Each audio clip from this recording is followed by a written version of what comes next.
Hey, what's up, guys? Dennis here for Stick Mobility with Ray Bailey.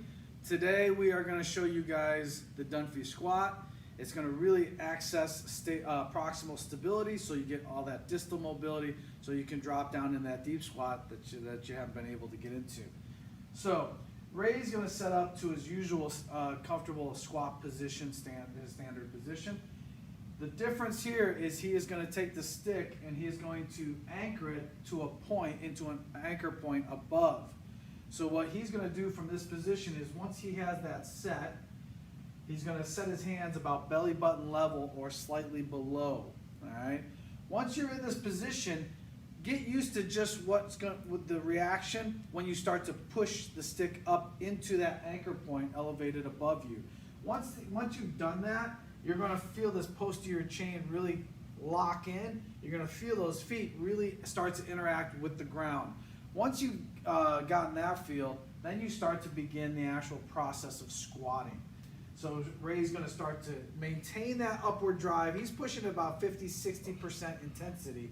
He's dropping all the way down. His feet are staying flat, so he's not rocking back on the heels. He's not lifting the toes. He's going to maintain that upward push as he starts to stand all the way up. He's going to squeeze the glutes and make sure he goes into that little tucked pelvis at the top to make sure he gets full hip extension. So he's going to do 2 more reps. As he's pushing, he's squeezing the elbows in, and that helps promote this extension of the thoracic spine.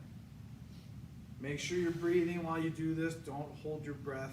We're not underwater, so we want to make sure oxygen is our friend. His toes are really grabbing the ground.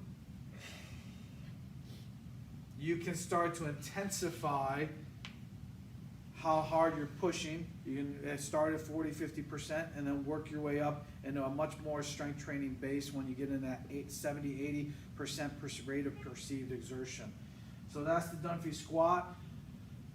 Play around with it a little bit. The brain is going to hold you back because it's going to feel weird if you haven't broken below parallel in quite some time. So you got to get this adjusted first. But once you get locked down, you get all that proximal stability, then you'll find that, wow, I can really drop into that deep squat, and I didn't think I could before. Stick mobility, movement made better.